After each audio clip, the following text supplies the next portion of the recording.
Time, literally one of the most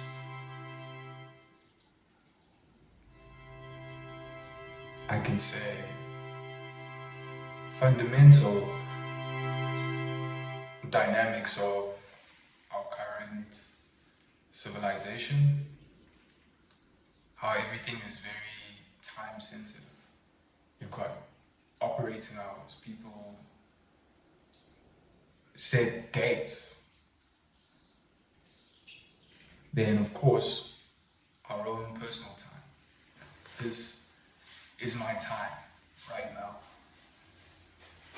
Let's literally dive into it and address those different aspects relating to time.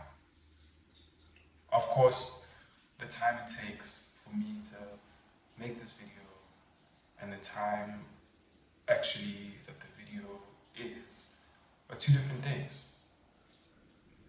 And the time for editing, the time for posting, those aspects are all part of this time frame with the video, making that so it's very brief and clean. Of course, when it comes to time, there's our own personal development of how we've been used to doing certain things. We definitely get used to time. We get more intimate with it in relation to the things that we're doing. That's why I definitely see time as an investment, as attention is. You listening to something or looking at something is investing into it. So the amount of time you spend on that on that person is something that definitely is of value in our relationships, in our careers.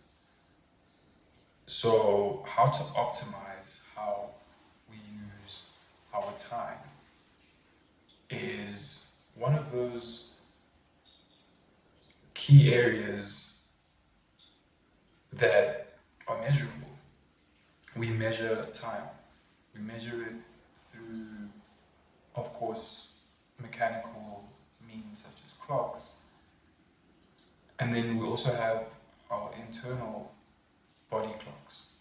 So we can only pay attention to certain things for certain amounts of time, especially when doing something that is new, I'd say.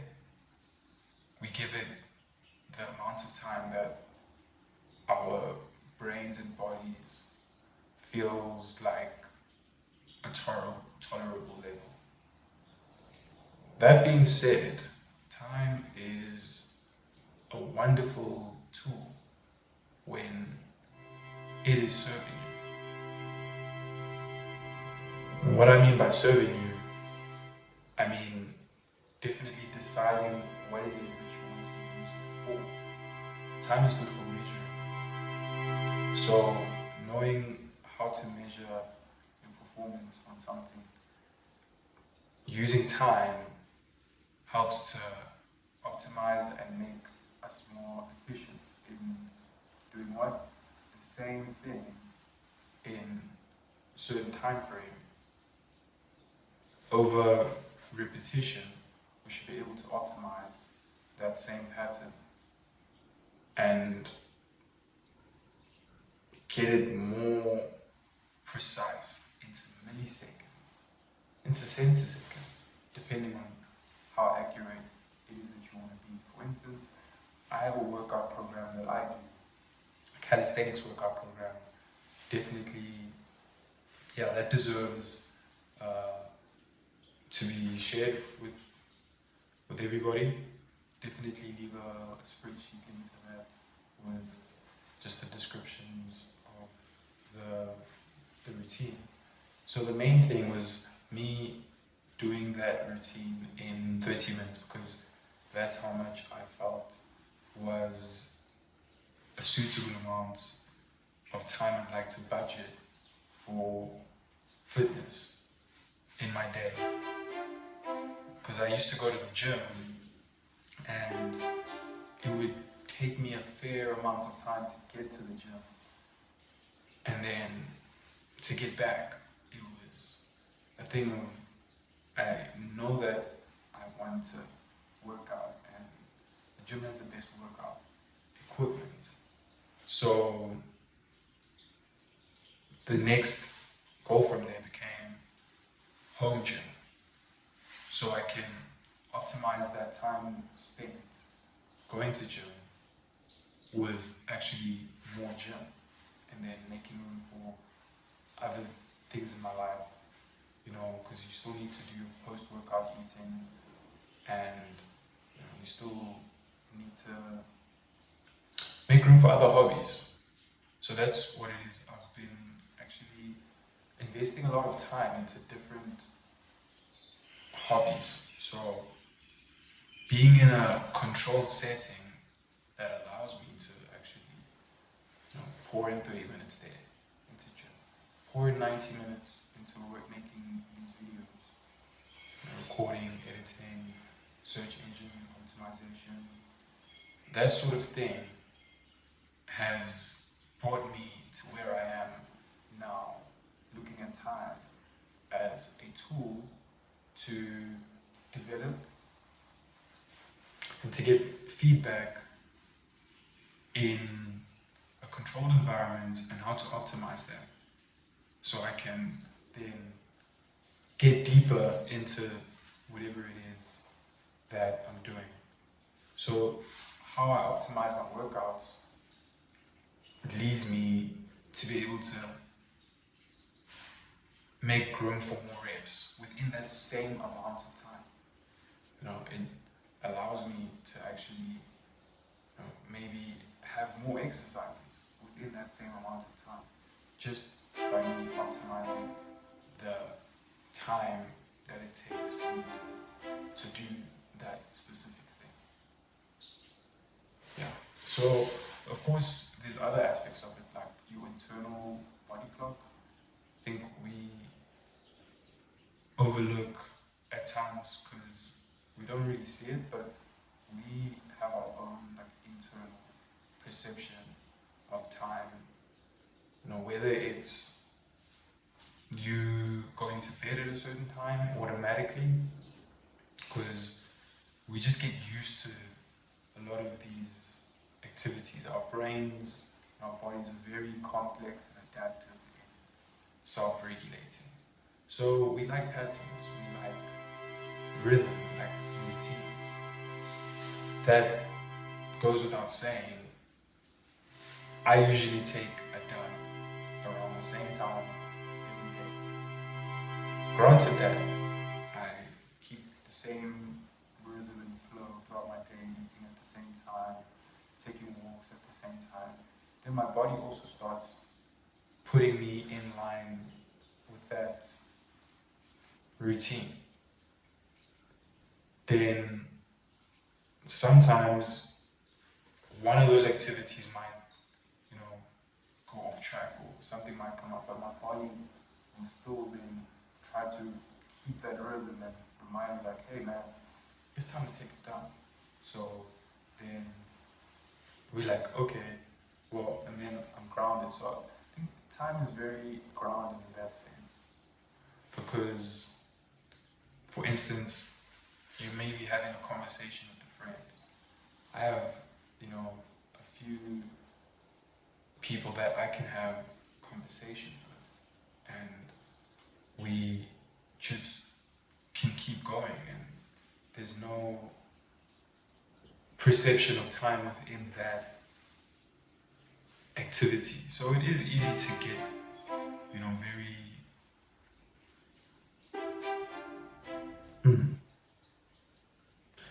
very unconscious of time, like I said, used to measure. So in things where maybe I'm just having a conversation, there's nothing really that I'm measuring. I'm just, learning, I'm getting feedback, I'm engaging. So then time sort of goes out the window, kind of thing. Making me realize that, with anything, maybe for instance, somebody could go to the gym and like they keep going to the gym, and maybe that's just what they do, and they don't even have a thought of time when it comes to gym, because that's just, what they do. It's just their life.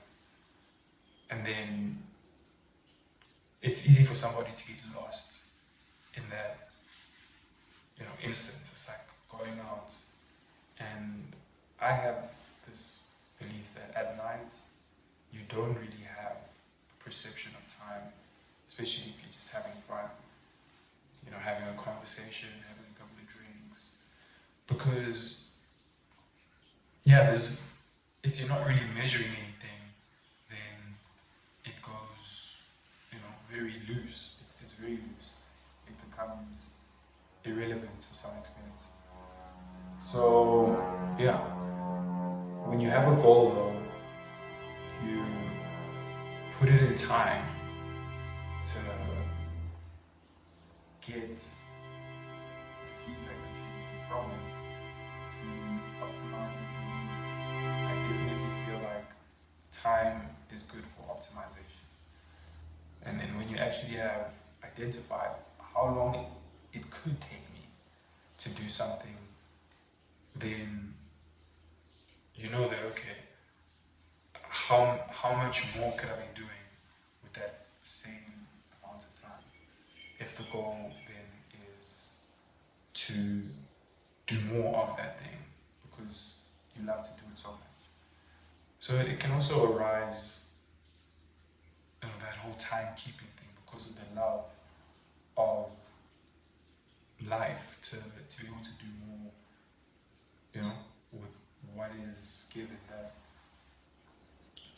12 hours of daylight, the 12 hours of nighttime, contributing to the full 24-hour circle. So it's just getting more in tune with the cycles that you do, what you want to achieve in that cycle, and then from there, it's just a matter of measuring, optimizing, so we can scale and include more.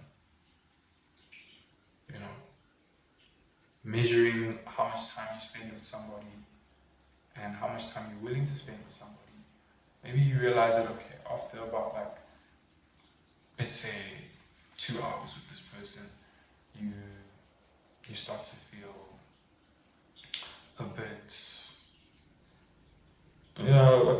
chilled, a bit like languid, I can say. You start feeling,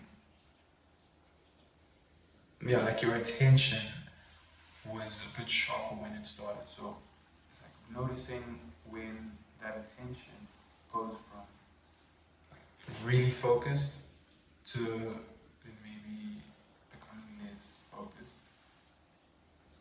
And then seeing that, okay, maybe this indicates that I need to take a break from it, switch up the activity in order for me to stay in that sweet spot always. You always want to stay in that sweet spot. So, as much as they can advocate, so for when it comes to things like business, that you should just put in as many hours as you can. You don't want to be putting in hours of, your second best or your third best self. You always want to be putting in the first best.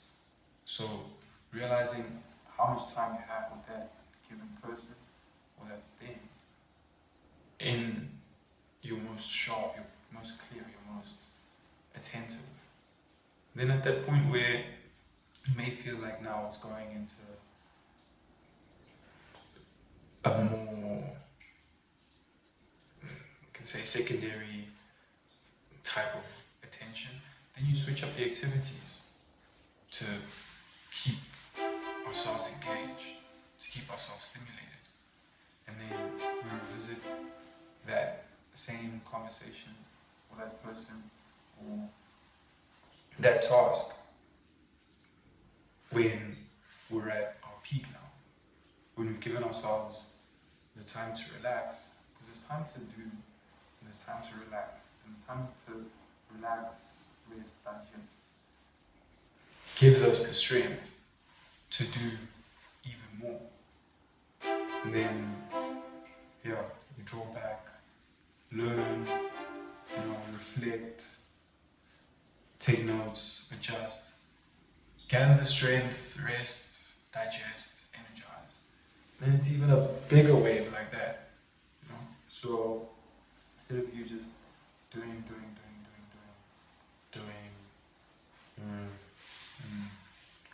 kind of thing. So that is the best I have actually realized of how I can stay in the game for the longest amount of time, to the point where people just see me as this person who's just always got a full tank, who's always joyful, who's always sharp, who's always focused, who's always excited. It's because I balance the time that I use for contractive, for actually getting into it, and the time for expanding. Taking a breath and smelling the roses, and having laughter. So that is the main thing that I feel is important to share. Just making time for the polarizing forces. If you can find something that sort of relaxes you and keeps you engaged, with very close amounts or even equal, then the time spent on that thing is actually a lot more, because it's sort of self-sustaining. Perpetual motion is charging itself by you doing that. Then you get to that point of, okay, this is a timeless thing, it's sustaining, and to be honest, that is the prize, in my opinion. That is what I've uncovered. This is just a jewel that a moment of self-revelation for me right now. Definitely through making media content, I do feel that thing of I'm speaking about things that are recharging me, and I'm also focusing it towards a certain medium. It's one of those activities that I have a balance for, that makes me able to do it over an extended period of time. So find that for you. Definitely I urge us to uncover those kind of hobbies and those kind of people in our lives, where literally it can just go on and on. Yeah. Have a marvelous day, everybody. And let us use these words of encouragement, motivation, to take control and coordinate our lives in the way that maximizes pure ecstasy, pure bliss.